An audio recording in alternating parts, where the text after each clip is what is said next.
director of The Red Turtle, Michael Dudok de Wit.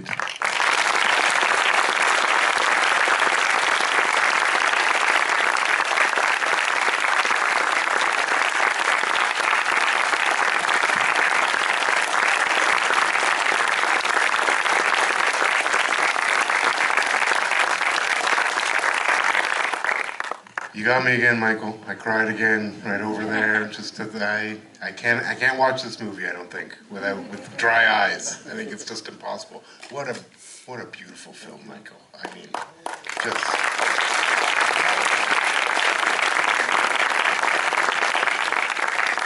For you, where did the story come from?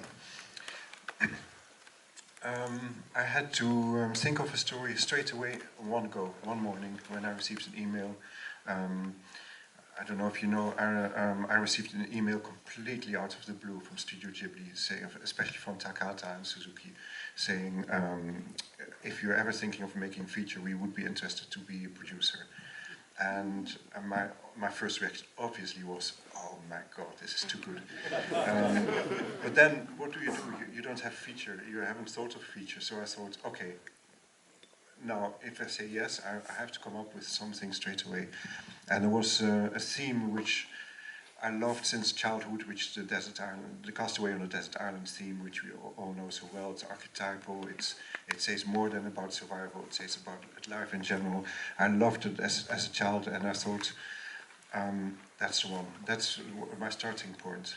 It was not appropriate for a short film, but for a feature film, I thought yes. The second thing I thought of, what's the feeling? What's the emotion? Almost more important than the theme itself. And the answer to that was a profound, a deep awe I have for nature. And I don't mean lovely sunsets and funny animals or whatever, but for nature with capital N, for what you feel when you're in nature, anything, what you feel when you're in nature, the ambiances, just the light, the fact that light exists.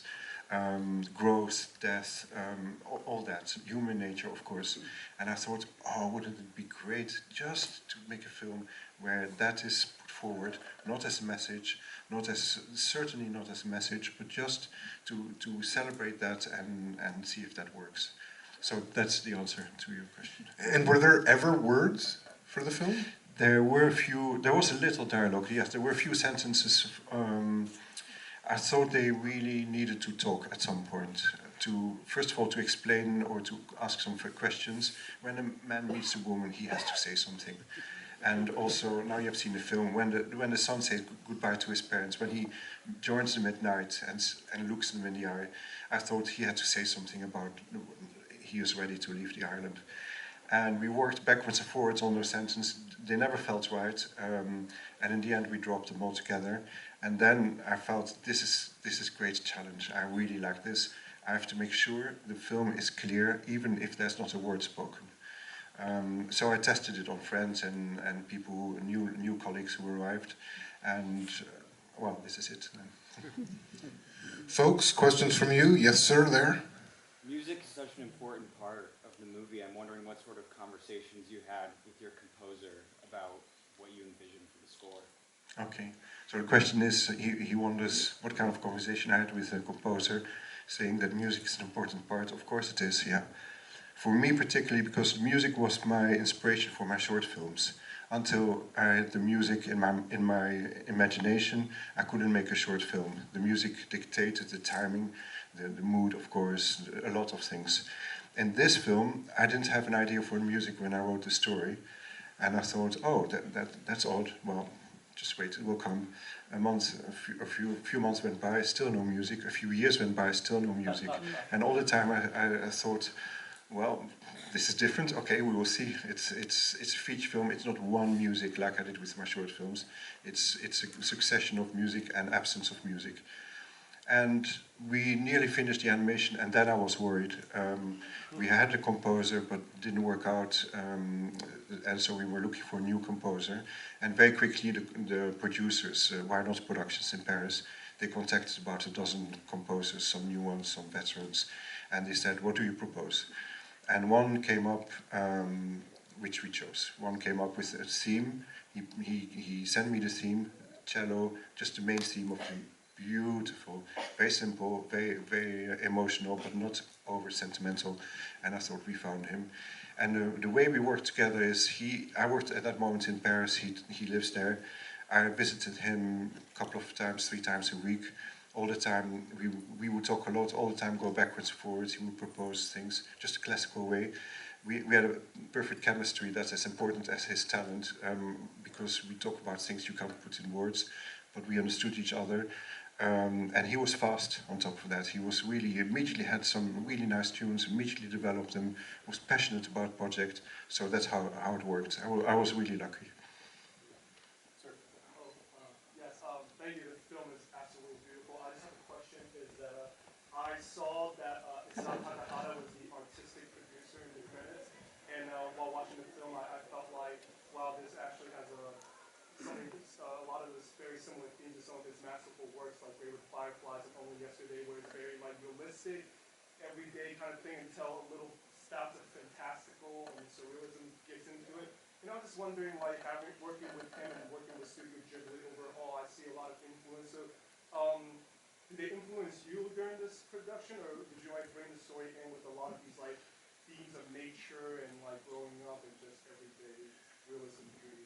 So the question was about working with Studio Ghibli and in particular Takahata-san. Yes, thank you. Of course, I knew his films. He and Suzuki approached me, so I immediately thought of him. I didn't think of Miyazaki. Actually, he was not involved in the film at all. He saw the film only recently. I was about 10 days ago with him in Tokyo. Incidentally, he made some nice compliments, and this is from someone who is very difficult. Takahata, I had met Takahata briefly before. He did his research, he had seen my previous work. We had talked briefly before, and it was very nice, that's all. I never expected I would see him again, and certainly not under these circumstances. When we sat together, well, first of all, I had a deep confidence with Studio Ghibli. If they make films like that, and if they ask me, let's work together, then we already have a strong basis. When we first sat together in Tokyo, I had already written part of I had written synopsis and part of the script. I started asking him questions, saying, what do you think of this, what do you think of that? And same with Suzuki. And Takata kind of took he represented the studio. He talked with me representing Suzuki. Even sometimes they didn't agree, but he said that as well. And he was surprised. He said, "Hang on, did I understand properly? You want our opinion?" And I said, "Yes, I really do, because basically it's my first feature. You have lots of experience, but it's not that. There are 2 other things. I didn't say that like that then, but that was in my mind." He has a sensitivity which I can relate to in his films, to nature, to human nature. He comes from a country which I like a lot. I don't idealize it, it's not perfect, but I like Japan a lot. He loves he loves the philosophical side of things. He likes talking about culture, symbols, the emotions, the finer things of film, and I really like that too. So in that sense, we worked well together. But there's also another dimension. I didn't say that to him then, but it was obvious. I think when you are a filmmaker making a personal film, which this was exactly, you have a huge responsibility, millions of dollars, big team, big story, big audience. Well, I mean, bigger than a short film. And at the same time, you listen to the most vulnerable part of you, your creativity, which is very, very intimate, very fine, and that is very important. And you have to protect that sensitivity. At least I will talk for myself, and I'm sure for some other filmmakers. And that's when you try to work things out, and you are surrounded by some people who don't understand that, who just have another perspective and put pressure on you, or have very aggressive opinions or whatever, that doesn't work. You need your space. When you work with people, you need some really mature people who feel what you feel. They may not understand what you feel, but you can have a dialogue with them. Takahata was very clearly that. So I needed some kind of reassuring senior figure to be behind the project, and I could ask him questions anytime I wanted. The practical side is that we had lots of conversations during the writing, which took years.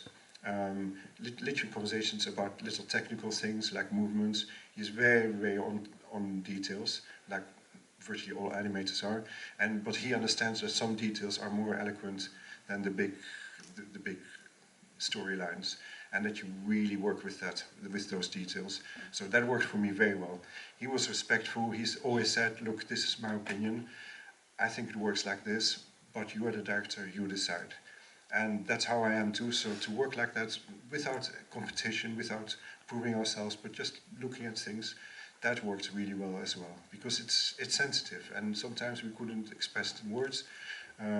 All the time we talked through an interpreter, which was a little barrier as well. But on the whole, that's how we worked together. He gave a lot of opinions, and then at one point the story was fine. It was good. It was strong. We had the animatic. Now the crew would come in and make the film with me.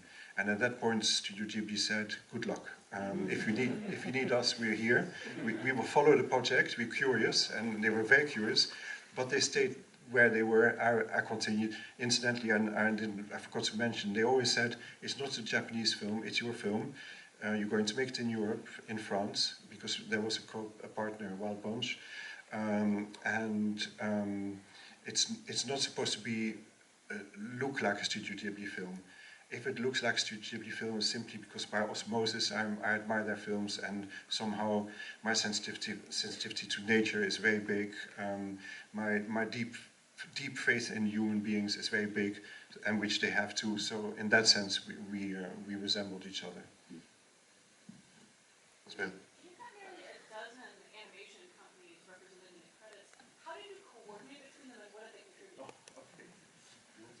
So the question was, there's a whole bunch of animation companies involved in the production. How did you coordinate with them, and how did that whole process work? Very briefly, so the initial spark was Studio Ghibli together with Wild Bunch, because they immediately asked, before meeting me, they asked Wild Bunch, "Are you into the adventure?"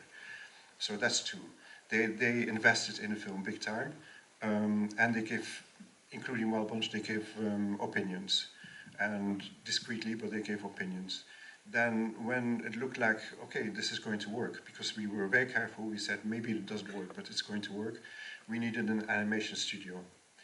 We needed a producer who's following the project. Wild Bunch is not that kind of producer. Japan is too far away.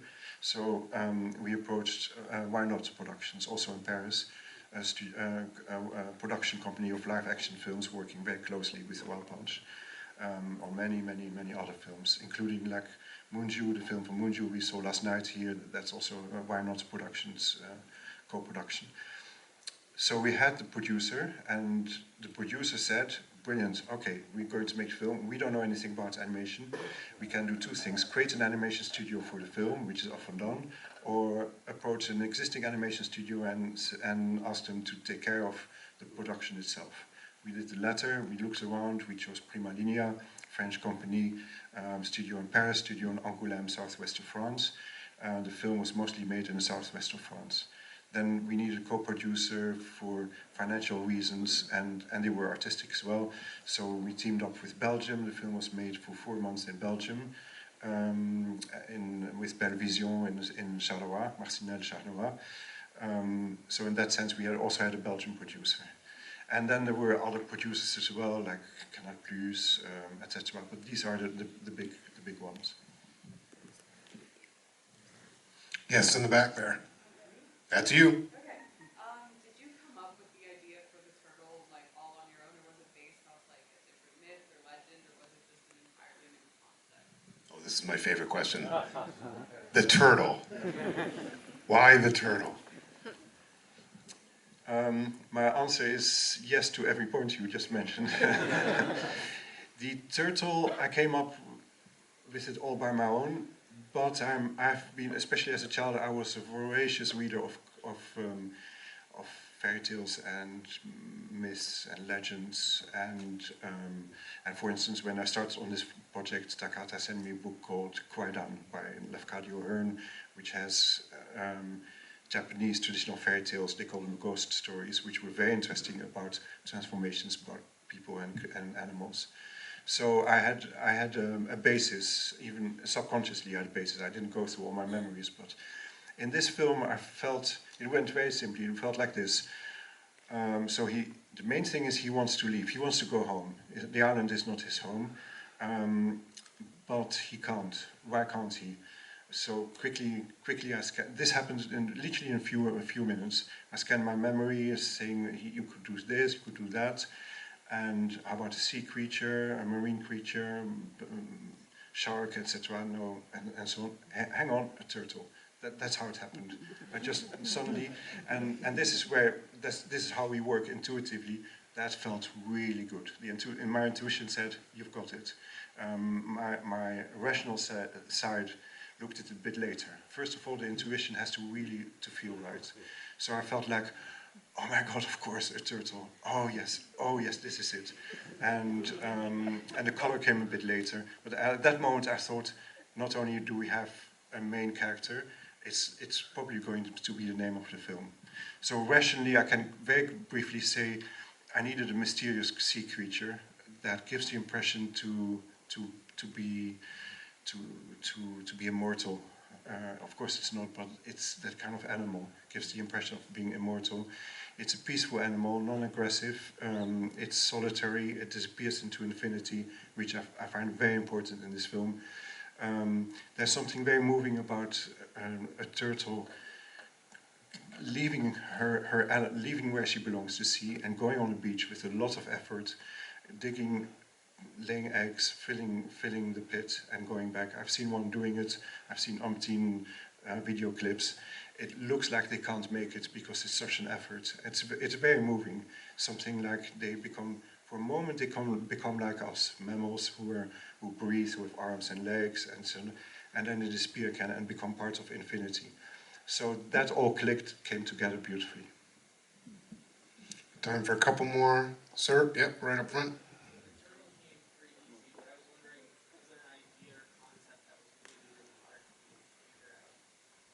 Was there an idea or concept that was really hard for you to figure out if the turtle was so easy? Do you want a whole list? Lots of things were difficult to figure out, and I was surprised because with my short films, things fell into place quite quickly. In this case, it was a big job. To tell a feature film, to tell a story 80 minutes long and not to lose the attention of the audience, that was my number one. Don't keep the audience completely in the story as much as possible. So, and with the short film, somehow the audience stays with the short film because the audience knows it's only for a few minutes. So that I found challenging. For instance, as you have just seen, at some point there's a happy family, father, mother, and a small child. There's nothing, everything is fine. Nothing, there's no conflict, no tension. Everything is fine. It's beautiful. Now that was hard to tell. Because the film really had to say that, really describe that very clearly, create a harmonious moment, but at the same time, it's boring. So you really have to find the best way to tell that and not lose the attention. The same with after the son leaves, the parents are alone on the island. Tell in a few minutes that the parents get older and reach old age. In a novel, you can describe that in a paragraph beautifully. In a film, especially when they don't talk, and where you just have to tell it calmly, in an elegant and a short way, I found it very challenging. The development of the female character was a challenge, because she's mysterious, she is nature, but if she's too mysterious, you don't have enough empathy. At that point, I had help from my co-writer, Pascal Ferrand, filmmaker in France, lots of experience. And when she looked at, I needed her because I had some knots in the story which I needed to unravel, and no one managed to help me there.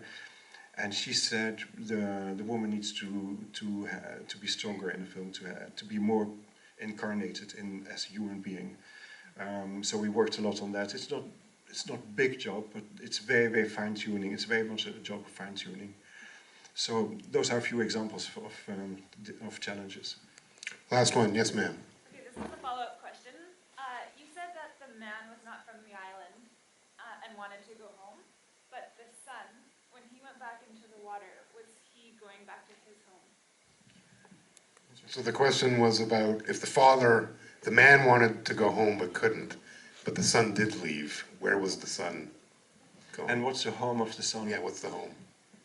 Clearly the island is his home. Clearly he is ready to leave home. The film has established that he is comfortable in the ocean. He is not a turtle, he's a totally human being, but he has a great, great ease being in the ocean, and he has friends in the ocean. So I would say, it's an interesting question. I've never looked at it that way, but I would say he leaves one home to find a new home. Michael, I want to thank you again for bringing this utterly brilliant piece of work. Thank you so much. Folks, The Red Turtle, vote for it often, and we'll see you at the Ghibli retrospective in the fall.